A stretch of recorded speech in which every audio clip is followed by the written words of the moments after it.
it on Photoshop and then put it up and just said mass for sale, and then just orders went through before I even got it manufactured or anything. And then I ended up getting it manufactured and then fulfilled the orders. But during that, that's when I did the story ads where I did one where it was more of an automatic targeting, and then there was one where it was a little bit more tailored based around the age group and of course like the hip hop or streetwear culture genre. And that's when I started to see like orders were really coming in, and it was honestly COVID that really opened my eyes up to really investing more into ad spend. But that was probably my most successful like direct to consumer campaign I've ever done. All right, here we go. You guys ready? Yeah, man. Welcome to Direct to Consumer, the Pilot House podcast. Today, we have a hot seat with Joshua Jackai, founder of FRONTRVNNERS, an upstart streetwear apparel company out of Vancouver, Canada. So Josh's brand caught my attention because as an amateur hype beast, I'm fascinated with streetwear, and Joshua's brand looks to be getting serious traction on social media. Today, we're talking about the streetwear game, how to build an authentic brand experience for Zoomers, and lots more. We're joined by Joshua Jackai, founder and CEO of FRONTRVNNERS, as well as Pilot House head of partnerships and fellow aging hipster, Dan Norcia.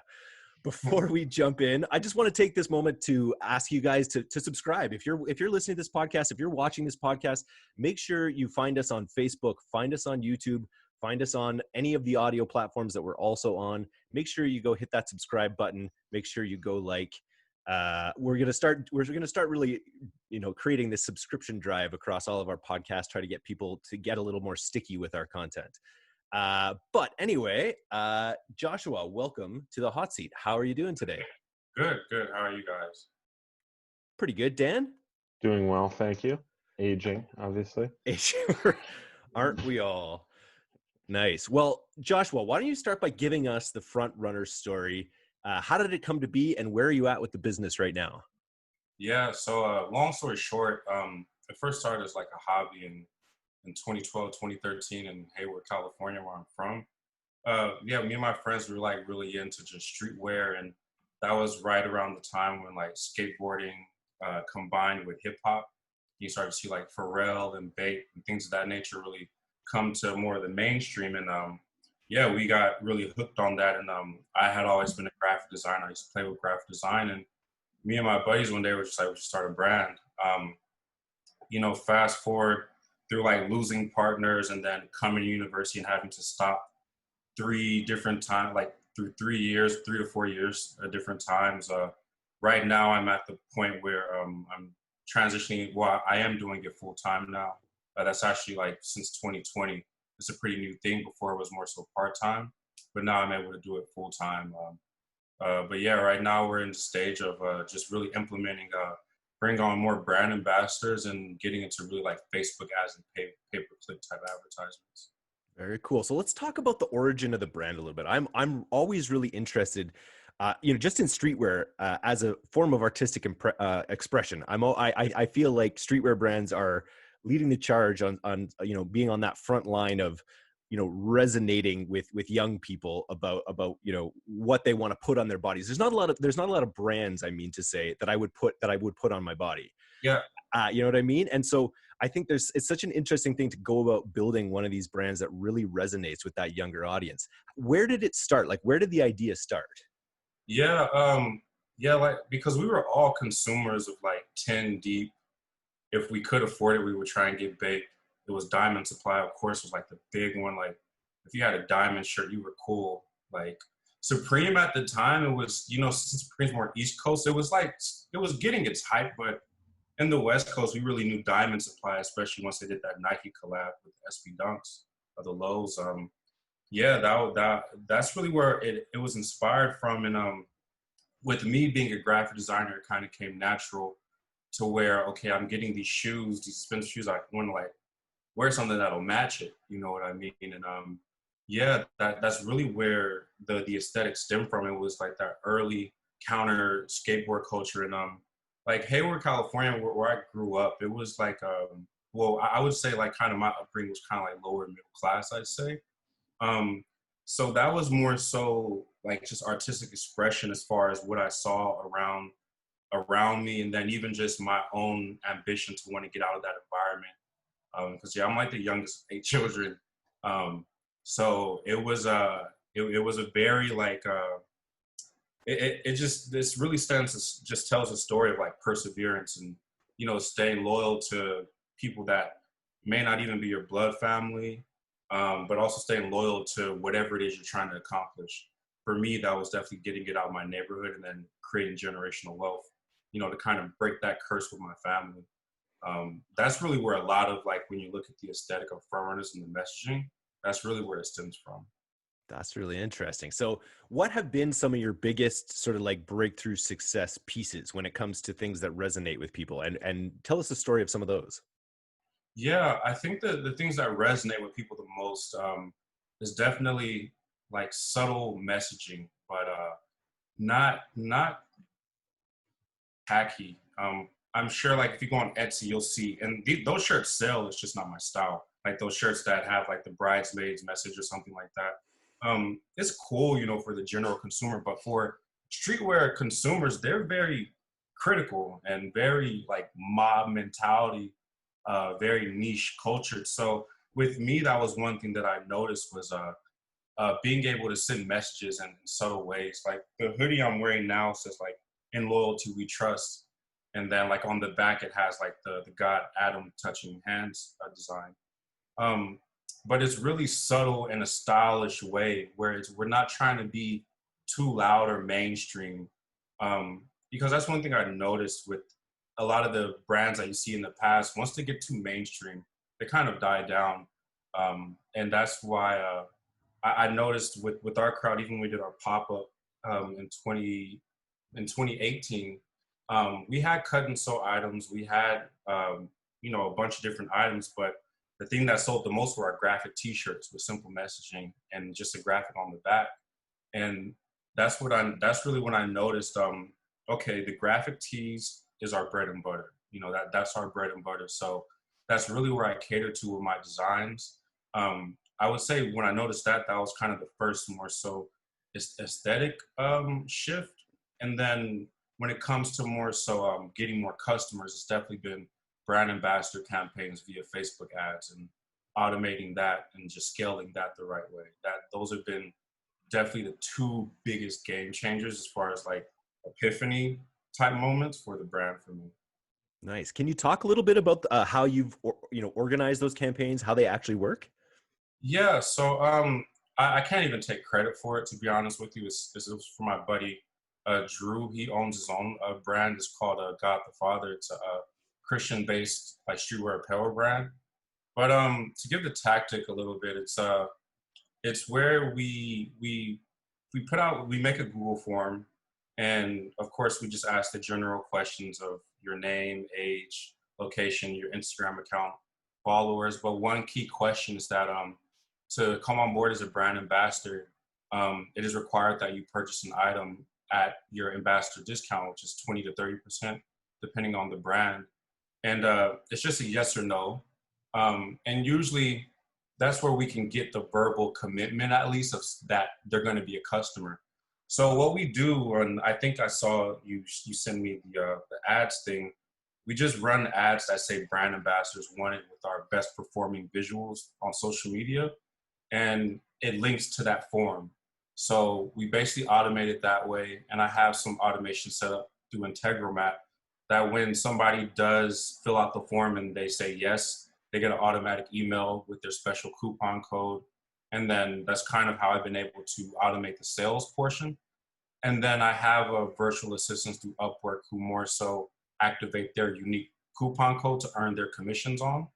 And yeah, from there, and right now I'm actually working with I actually hired like a local assistant to more so do the logistics, because I found once it really scaled and picked up, it was like, when I started hitting those $1,000 days, I'm like, this is a lot to pack. Like I have to pack in order, like, get a lot of stuff out. So right now I'm just organizing my systems for my assistant. She's pretty much up to speed, but yeah, just doing that so I'm not, working in the business and working on the business. That was a valuable lesson I had to learn the hard way in the past, definitely. So yeah, that's kind of how we're running the ad campaigns. And when people receive the items, we promise them that we will share it on our social media accounts, and they also have a commissions promo code, which is separate from the ambassador's code. When, of course, anybody orders through their code or clicks their name on the referral drop-down list, they get a 15% commission. So it's a win-win in a sense, but the most important thing about that is the verbal commitment, because I'm sure with your clients you've dealt with, they constantly get people in their DMs asking for free stuff. I want to be an influencer, brand ambassador. And with that, I've tried that. It's just not feasible. Most of the times you'll send out to people who make false promises, and even if you get them to commit via contract or something, it still doesn't bring the ROI that, to keep the company afloat. So I found that this has been the best way for me to date. And right now I'm just planning on optimizing that even more. So if you don't mind, I'd like to ask a little bit about your influencers. So what kind of volume are you seeing there? If you're pumping ads directly to Instagram influencers, like how many are you doing? So right now let me pull up my ads manager actually.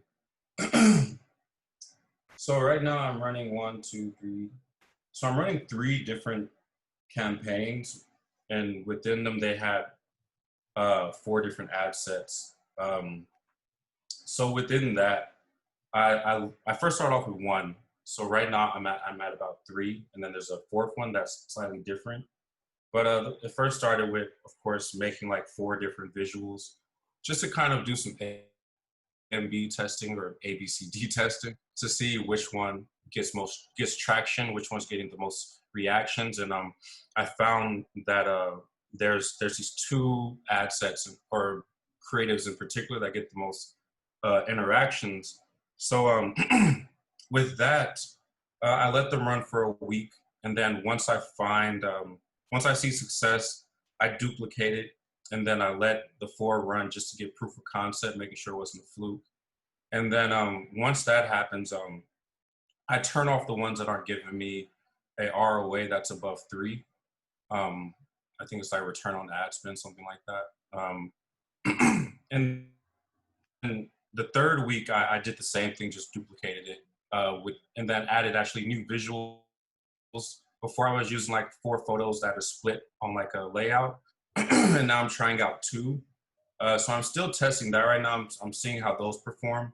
But as far as like setting up the audience targeting, which I think is another huge component with this, is just making sure that in the interest you're including like brand ambassadors, and then whatever your niche may be, making sure you just kind of include that, and of course just the countries that you're targeting. And right now I'm doing 45 a day for each campaign. So aside from the 4th campaign that I haven't talked about yet, that's like 135 a day, something like that on just those. And then I spoke with Facebook just to get one of their people's recommendations, and they recommended to make a lookalike audience based on my customer list. So I'm testing one right now at just $20 a day. Right now, it doesn't seem like it's doing better than those other ones. But it's been less than a week. So my rule of thumb is just let it run for a week and optimize from there. So that's kind of how I do the setup. Yeah. So you're doing 135 influencer sign up / sales a day. Yeah, well, I'm doing That's awesome. $135 Okay. campaigns a day. But as far as how many have people onboarded, let me double check.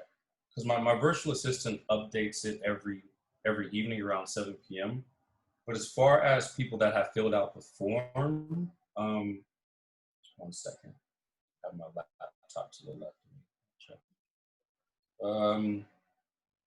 Right now I'm at 2,854. And I've kind of been running it. I've been scaling it weekly since March 27th. So 3,000 influencers have signed up. Yeah, and out of that, today hasn't been It's updated. awesome. Today hasn't been updated though, but as far as orders, it has been. Oh shoot. Okay, let's scroll down on the spreadsheet. Uh, yeah, as far as orders, it's been 394 orders since March 27th. Uh, Today, we'll say 400 because it hasn't been updated yet today, but so it's 394 since yesterday. Yeah. It's such an interesting concept to lead So cool. with UGC. Essentially, you're inviting people into this movement, into this community, and I don't know that it would work with every product, but when you're representing yourself as something people want to be a part of, as this streetwear brand, you're targeting the right people. And it's sort of like opening people's, and the thing I would say with Dancecom is you're not actually targeting influencers. You're targeting just people who might want to be influencers. You're targeting people who, specifically micro influencers who you're opening that world up to them. It's a really interesting approach. Yeah. Yeah. Because I noticed, it goes to that needs thing, solving a need. And that was one of the hardest questions with this brand that I had to answer, because like we need clothes, but we're not dying if we don't get a shirt. You know what I mean? So with me, I noticed that my leverage was our social media audience and our creativity with that, and kind of our family message. And I noticed, since we were getting all of those brand ambassador requests, send me something for free, I want to be brand ambassador. That's actually the need that we're catering to, is people's need or their want to be an influencer or a brand ambassador. And I think that's why it's working well. I try, so people have kind of the social proof already when they scroll down our feed that, oh, this isn't like a scam or anything like that. This is actually a real brand. And yeah, that's why I think, it's very important you said, like, this is something that is very specific on who it could work for, I think. But I feel like the main need that we've been solving with this is the people within our niche that really want to be influencers or brand ambassadors. Yeah. Have you tried running just direct to the products? Like, I guess in the beginning, you probably experimented just running direct D2C ads. Yeah, I did. I did that with the mask. I did mask in April, and that's where it first really started to open my eyes up as far as like making a few grand within a week. And I was like, oh, cool, okay. And then I had a buddy who was the guy, Drew, and every time I would see him, because we got our stuff printed at the same place, and he would just talk about how he's been scaling his ads each week, and I'm just like blowing my mind. And I was like, yeah, let me ask him how much would it be to consult. And then I had a Zoom call with him, and then he taught me about this tactic, and it's been night and day. It's been night and day since then. Which tactic? This ambassador tactic or the direct to customer? Okay. But that's what I'm wondering though. But just this is going to be a really interesting campaign to watch, and I think you're going to be able to scale it like pretty well. But have you had success like even with the masks? Let's talk about the masks a little bit, because that's one of the things that features on your site. Yeah, you were saying you were a little tentative to get into that space just to make sure you didn't. It's a bit of a landmine field. Yeah, I definitely didn't want to ruffle any feathers, but if you look like on our feed, I actually did mask about 2 years ago, because like Bape, and I forgot there's another brand that was doing it in Vancouver. There's like a huge Chinese population, and that's actually like a style that's like a streetwear style out there. So we did the mask, and I already knew that it was something people liked, but then when COVID hit and I saw some people kind of getting a little backlash for doing masks, that kind of kept me back from wanting to do it again. And then I saw Diamond Supply post up that they did mask, and I just read their comments to see feedback, and people were really happy that they did it, like their audience. So that's like, I actually just designed it on Photoshop and then put it up and just said mask for sale, and then just orders went through before I even got it manufactured or anything. And then I ended up getting it manufactured and then fulfilled the orders. But during that's when I did the story ads, where I did one where it was more of an automatic targeting, and then there was one where there was one where it was a little bit more tailored based around the age group and of course like the hip hop or streetwear culture genre. And yeah, that's when I started to see like orders were really coming in, and it was honestly COVID that really opened my eyes up to really investing more into ad spend. But that was probably my most successful like direct to consumer campaign I've ever done. Very cool. Very cool. Yeah, we saw a lot of that actually with COVID. A bunch of our clients ended up taking advantage of the cheaper media costs and really were able to scale pretty significantly. Yeah, it's been a blessing in disguise. Yeah. Can we talk, like, I imagine with your brand, like the more you can get recognizable people to wear your brand, it's going to have a big effect on growing it. Can you talk a little bit about what your influencer strategy was at the beginning and where you see it going? Yeah. In the beginning, that was definitely like my mindset. Like with Vancouver, that's usually the West Coast Canada stop for artists or famous people when they come and do shows. They don't come to Victoria. Yeah, no, they don't.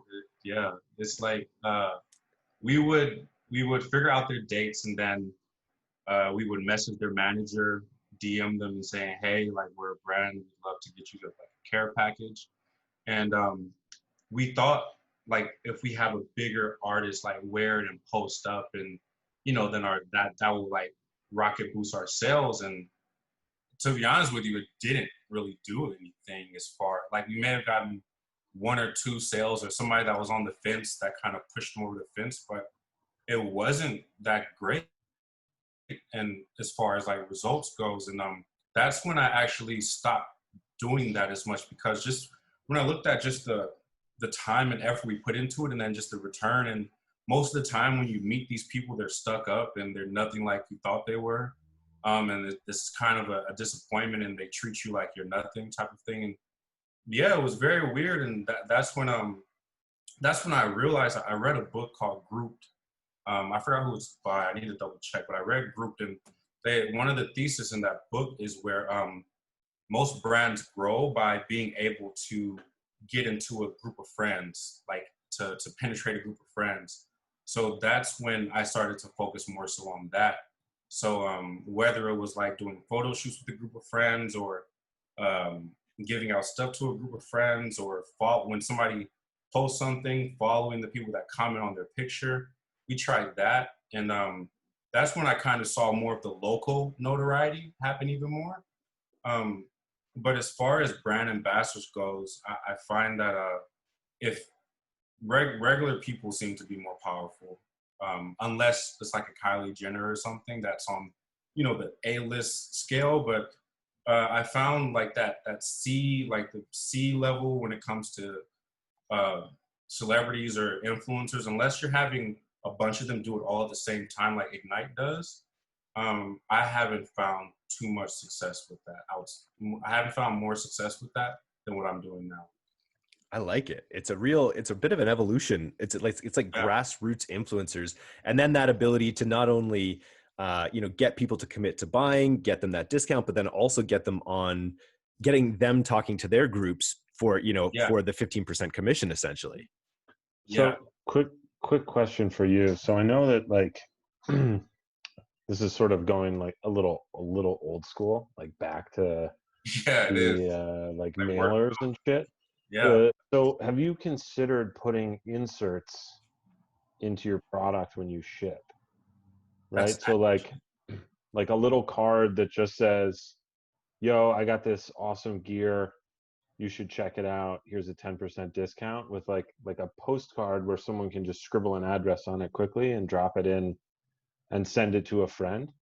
I never thought about that actually. So there might be actual value for you guys in creating a situation or a system where doing that sharing amongst friend groups is very low cost to the consumer, right? So if you lower the barrier of entry to them talking to someone else about it, amazing. You can give them a highly stylized piece of art on a postcard, pre-stamped or pre-metered or whatever, and they just send it to a friend.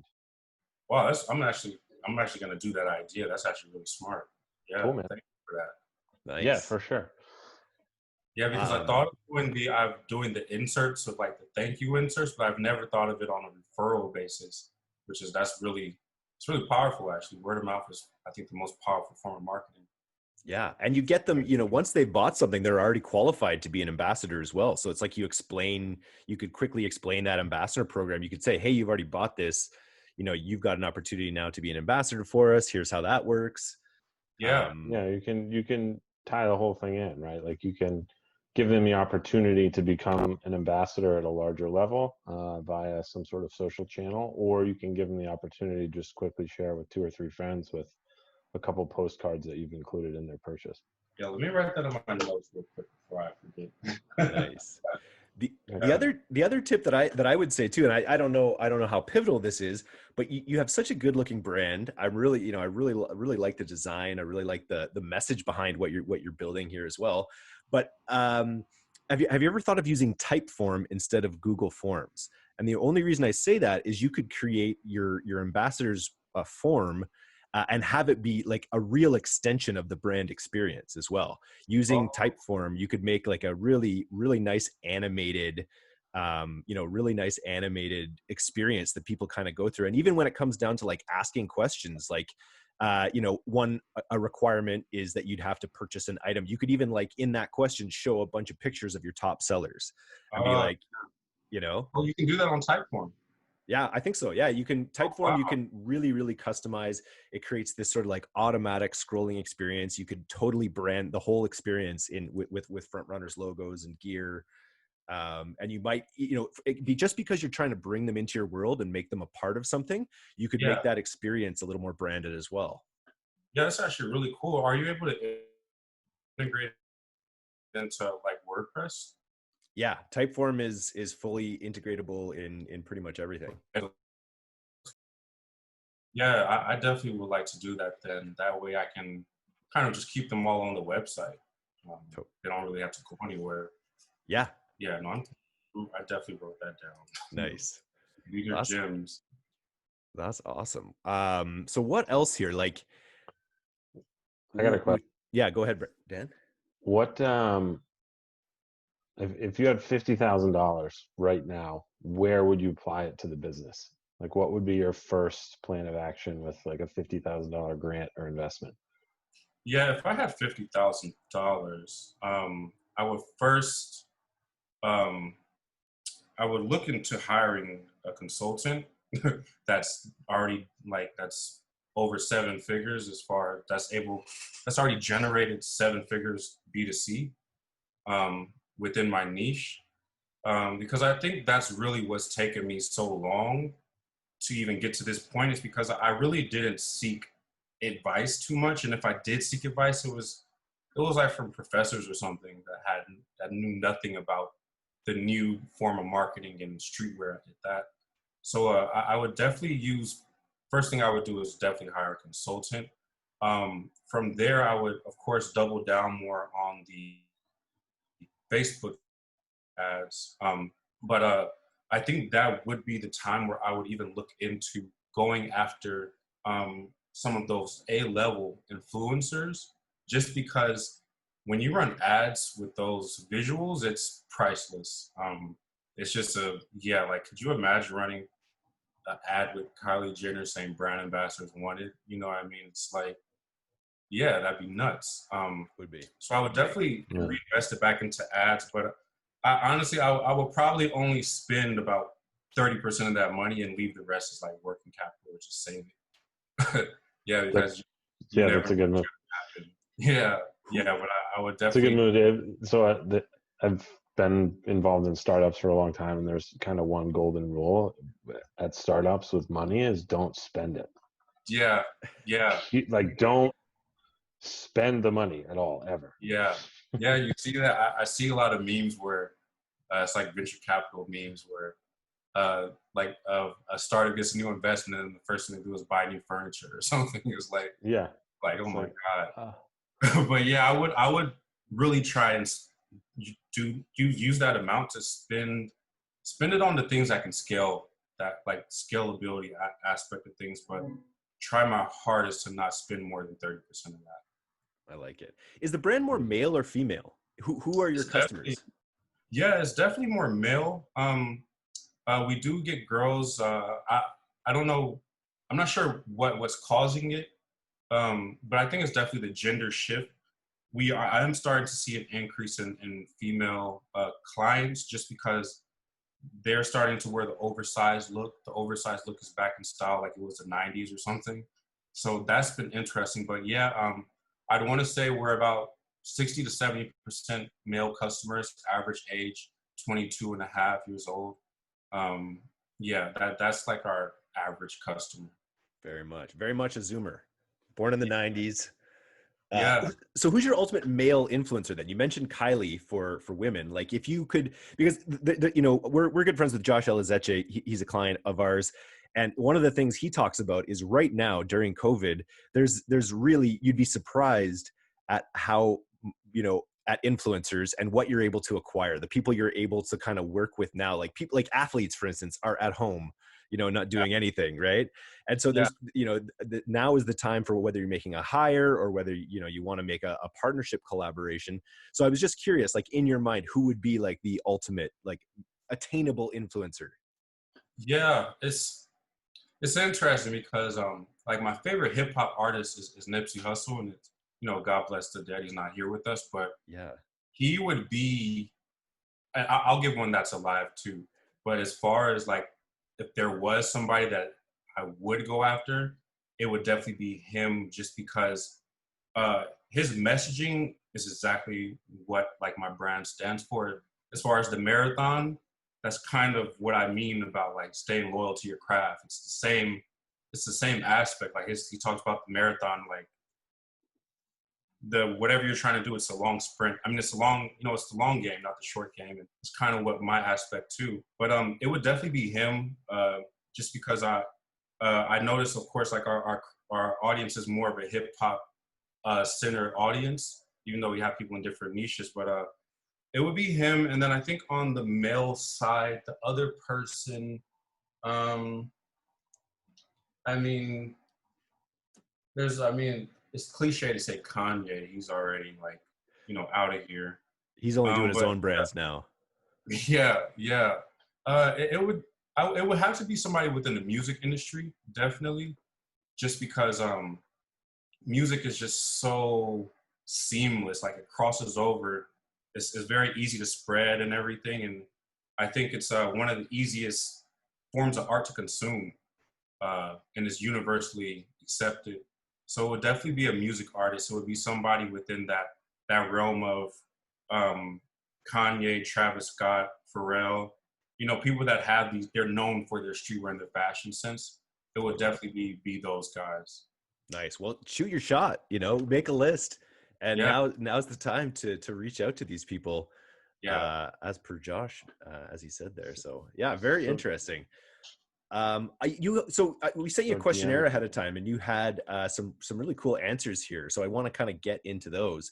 I wanted to ask you, what have Oh, been your key aspects of success with the brand so far? Like, what are the key things that you sort of have allowed you to start scaling to this 5-figure a month kind of quit your day job, put everything into this?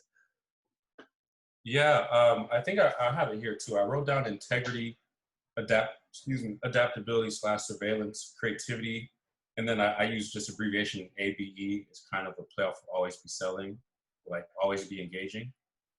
So first thing is definitely like integrity. Uh, as you know, like with streetwear, it's a counterculture to the core, no matter what brand you go to usually. And there's people really value authenticity in that and what you stand for. Because, you know, streetwear, it starts from, you know, the streets and then it spills over into mainstream. And that's usually, you know, the ideology of the forgotten people, the people that feel like they're forgotten, or they're trying to make it out of their environment, or they were just dealt a bad card. So it's definitely integrity. With me, like with they're like, even though it's more like kind of hip hop centered, our brand has like this kind of spiritual / religious / historical, but still street and urban vibe to it. But at the same time, I do it in a respectful way to where you will never see like a naked girl on our Instagram. That's just, I don't know, I just don't value that. You'll never really see somebody smoking weed or, I have nothing against weed. It's just when I smoke weed, I get paranoid, so I don't smoke weed. um, yeah, you'll never see me, promoting like, I think for a time there, like promethazine coding was like a trend in hip hop. You'll never see me promoting that. It's always sticking to that message of, telling people to appreciate the people they label as their family, stay loyal to them, and stay loyal to the craft, whatever that is to them. Just being strong on that. That's my foundation of every message we put out and everybody we associate with. So I feel like integrity has been one of the biggest things. And that's where it's like every once in a while, I'll get just a really random customer. Like my professors would sometime buy the brand. And these are like, older age, older white men or older white women or something. And they're wearing front runners to class or something. I'm like, wow. And they're just saying, I really love the message. So yeah, no, integrity is huge. It's really how I sleep at night, honestly. And it's part of the long game. It's, one of the other questions is like, you can slap a Supreme logo on a brick and you can sell it. You can sell it for $300. I think I saw that. Yeah, that's nuts. It's totally nuts. So it's like, in order to build that brand equity over time, it's like you have to have integrity as your number one issue. And honestly, like looking at your brand, it's the same thing.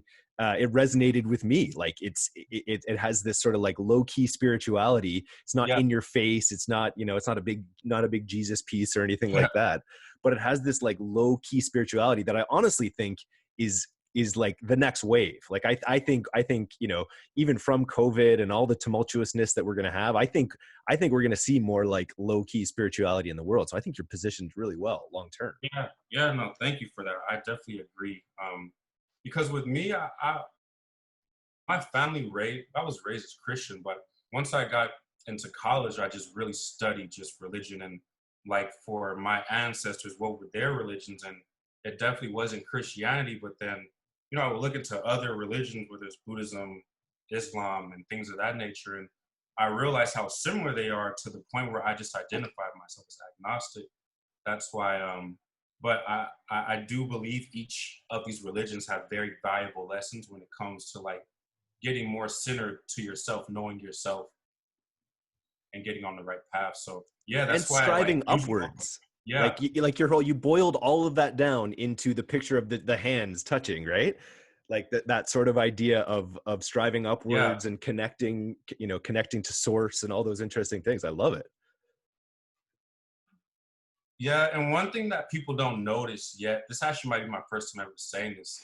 In all of my graphics, I make this because there's usually for some of my graphics, there's people in it, or there's like something that shows a body part. I always try and make sure that there's a darker shade person and a lighter shade person. So I'll go in and Photoshop them to also give the message of like equality or like diversity. Because I think that's one thing that's very, I think that's like it's being attacked right now, right? That's something we're confronting right now. But if you look back to like all of the designs I've done, you'll see that like, if you look at the graphic based on the original painting, it's actually the color of people's skins are shifted to where it includes different races in it. So yeah, because I feel like that's one thing with when you look at history books, it's either all white or all Asian or all black or but in reality nobody's usually the same exact skin color when they with their friends. And just the world we're living in, I feel like 100 years from now, everybody's going to be mixed with different races. So yeah, it's kind of just being progressive on a more subtle way at that too. Like I'm not pushing it on anybody, but I'm expressing that through each design. Yeah, I think you've done a really good job with putting a lot of really interesting meaning. And I with streetwear too, it's like you go to a Winners or a Marshalls or something like that, and you'll see so much crap pumped out from Asia or from wherever that's like that's trying to be a streetwear brand, or that's just throwing random shit on shirts, or, you know, I think there's a lot of fake shit out there. There's a lot of fake vape, a lot of fake diamond, a lot of fake all these things, but then there's also just a lot of wannabes. And to be able to separate your separate from the pack as you've done and create this authentic brand experience, I think you got really good things ahead of you. I'm definitely gonna join your ambassador program. I'm gonna represent Frontrunners, I think, after this for sure. Yeah, no, thank you. And yeah, the second thing, adaptability and surveillance, it kind of piggybacks off what you were saying. Is knowing, like, okay, what are people wearing? What's the style now? I'm starting to see I'm starting to see like the vintage vibe come back of the 90s, of the big graphic tees with the dye, like the faded black vintage dye t-shirt. And it's actually my best seller right now is the vintage gray runners, one where the hands are touching the blue one. And so I'm starting to do that more as well. And that's very important, just because I think the first item we did that was like a very, very, very niche but very good sell was we did bomber when people were starting to wear bomber jackets a lot, about 2 years ago, I'd say. And it's very important to adapt to what your audience is wearing at the time, but still carry the message onto it in a way that's still stylish. I think that's very important. And I feel like that's why, I think that's why a lot of those shoewear brands from the 90s went out of style, because they didn't, like, kind of LRG kind of went out of style, or Echo Unlimited went out of style, because they didn't really adapt, to be honest. Even Fubu, does anyone wear Fubu anymore? No, they don't. They tried to come back through like a Puma collab, but it didn't really work. If you see it at Winners, it's not cool, is basically what we're at now. Like, it's just weird, like, there's that book, Crossing the Chasm. You guys heard that? It's like that marketing book. But there, with streetwear, it has this weird chasm where it's like, if you get too mainstream, you're not cool anymore. And once you pass that, it's very hard to come back. And I think that's why Supreme is so smart, because they only distribute through their stores. They don't sell at boutiques. Like, they don't sell at Nordstrom's or Holt Renfrew. They don't do that. And if they do, it's through like resellers who mark up the price, of course, right? And I think with streetwear too, is very important to really control your presentation, in a sense. If you're not collabing with another brand every other year, like Diamond Supply has been able to do. But yeah, I noticed that, and that's one thing with the brand, we don't want to oversaturate the market. Scarcity is a huge thing as far as like where people can get it. If they can get it anywhere, you lose your cool very fast, very, very fast. Yeah, like Fubu, that's a perfect example. That kind of ties into creativity. The next thing that's been the latest game changer for me is like the whole automated systems part. Because when I first started growing the brand, I remember I used to just follow people manually, like comment manually, like manually, for people that were in my groups. But when you look at just the amount of time in the day, that's not the best ROI with your time, right? So that's why I really like the whole Facebook ads thing, and even doing the brand ambassadors campaign, is because I kind of found a way to automate my lead generation, my sales, and my content creation, in a sense. And all I need to do is make sure that I can get back to the designing and our presentation, and of course the logistics side of getting the stuff printed and shipped out, and of course customer service. But it kind of automates that real foundational piece for every business, like you need to generate sales. So that's where the automated systems is really my foundation that I've really been spending a lot of time these last 2 months on since COVID started. It's really been the game changer for me, the biggest game changer, actually. Nice. I saw on these groups that we follow, e-com and Facebook groups, Facebook buying groups. I saw one guy with like the weirdest flex last week, and it was like, I just wrote 100 standard. It was Alex Stiehl. Shout out to Alex Stiehl.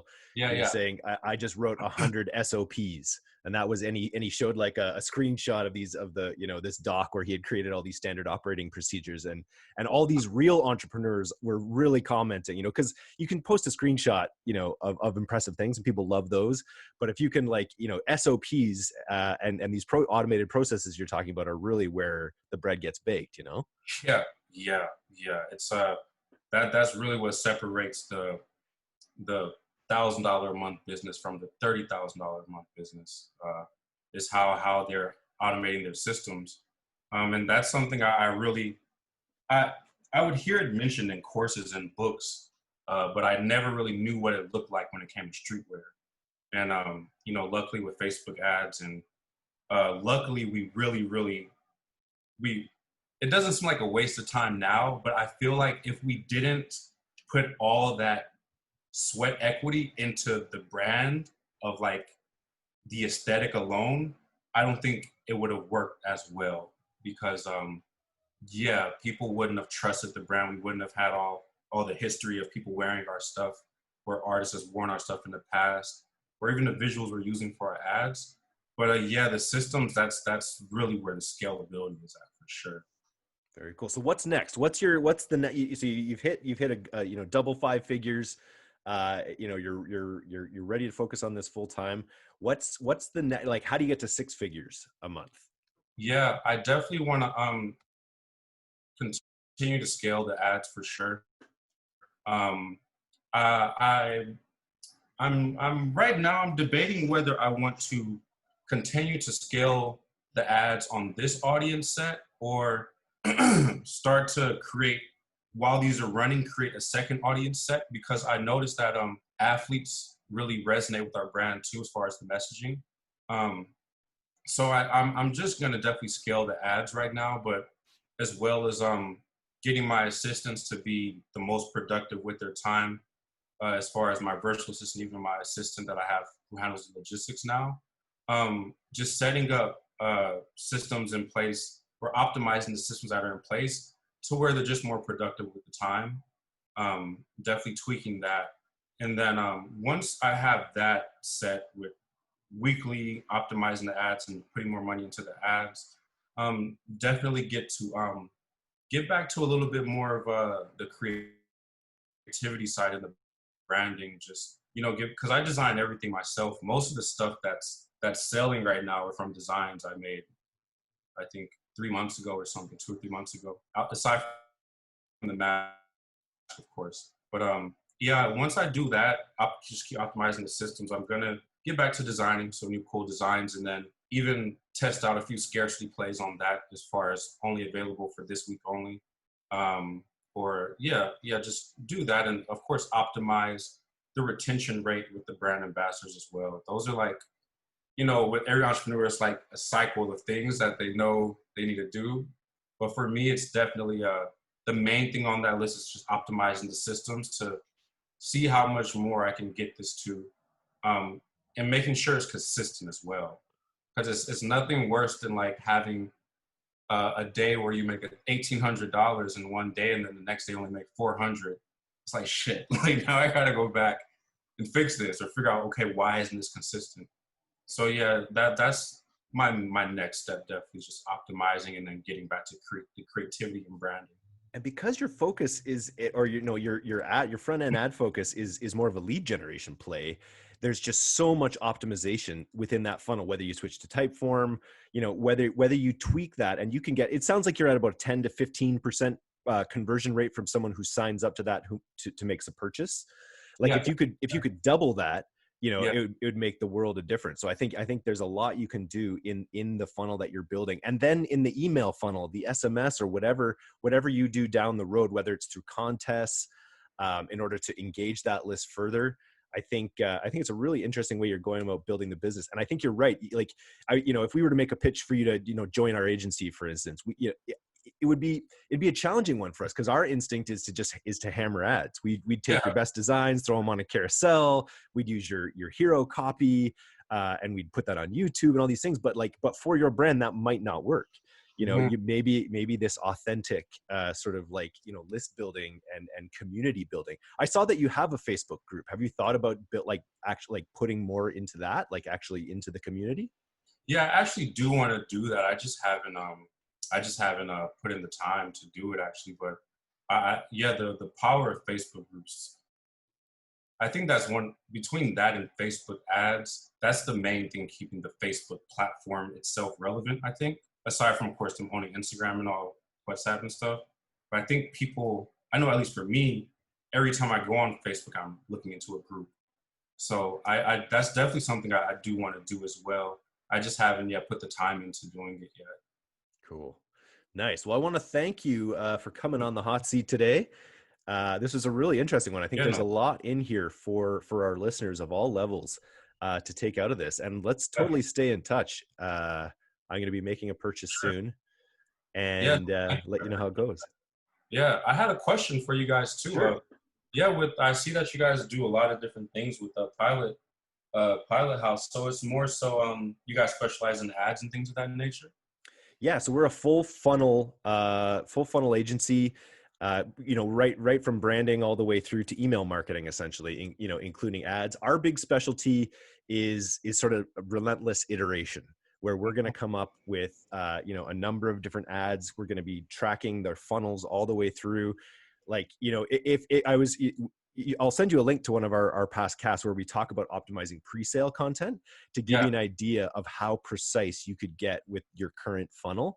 Like we are constantly testing this pre-sale content to the point where we're able to like quadruple conversion rates on some of this stuff. So like I think let's definitely stay in touch. And I know we do have, Dan can talk about it a little bit, but we're working on something called the pilot program. So it's like for advertisers that aren't, spending 6 figures or 5 figures a month kind of thing. And there may be an opportunity to work together. I think that could be interesting. Yeah, I'd definitely like to look into it. I know for me, I definitely want to get that there's a cost per purchase number down as much as possible. and your AOVs up. That's like the number I always look at. Huh? I said and get your AOVs up.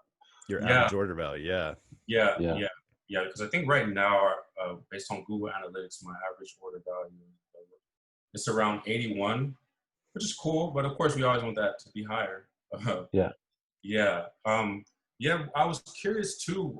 You mentioned email marketing, I think even SMS. How have you found the response, like the feedback in regards to that? I haven't really dipped into SMS too much. SMS is something you have to have a very specific purpose for it. So if you're gonna, there's different theories on it, and I've seen different brands use it in different ways. I think for something like when you're really, you can't spam, you can't seem like you're overbearing in any way. But if you have a very specific reason to be SMSing something, so like for instance, entering a contest, one of the things I see with SMS, you sort of like, you put your phone number in order to win a contest.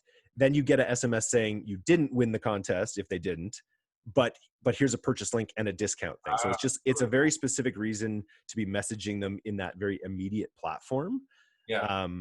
But overall, like open rates in emails are 20% if you're lucky. SMS is 95 to 100 in terms of open rates. Wow, that's pretty cool. Have you guys been using it for reminders as well? I don't know if, Dan, are you familiar with if anyone's using it? We are we have other clients, like we have a telemedicine client that we've built out this whole communications flow. It's like an 80-step communications flow. And that one has reminders.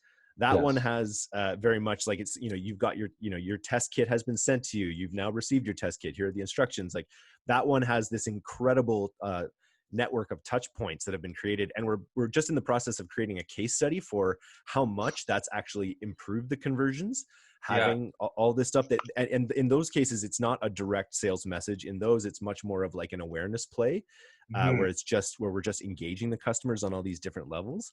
But I definitely think like when you're getting this survey, you could include phone number on there. You could then just pass that over to an SMS thing. And throughout that process, maybe 1 or 2 SMSs would be like super relevant. Like, hey, we're ready to feature you on our site.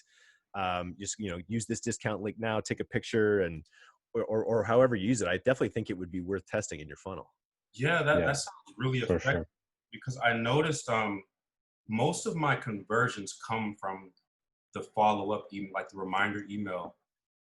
Like my two best days each week is Friday and Sunday. I notice a little bit Thursday too, but Sunday is usually that reminder email. And of course, people are usually not busy, but I notice when I do my mail merge sometimes too, where some people don't even open, the email, right? So yeah, with SMS having a higher open rate, and they kind of already said that they'd like to be a part of the brand that we gave me that permission. I'm definitely gonna look into that. Yeah, Yeah. wow. I think especially if you deliver it with that discount messaging as well, like, present it like you're really offering them something special in that case. So it's like either as a reminder to use your discount, reminder to be a part of what we're building here. Yeah, It'd be awesome to test. yeah, no, that's great, man. I'm gonna definitely keep in touch with you guys, man. This is I have like notes that I'm end up getting into today, honestly. Nice. Awesome. All right. Well, That's thank you great. so much for coming on the hot seat. We got to cut it short here. But yeah, let's stay in touch. And I can't wait to see you as the next Supreme. For sure. Thank you, man. I appreciate it. We'll Great to meet you, Joshua. Likewise, man. You guys take care. Thanks, man. You too. Peace. All right. Bye.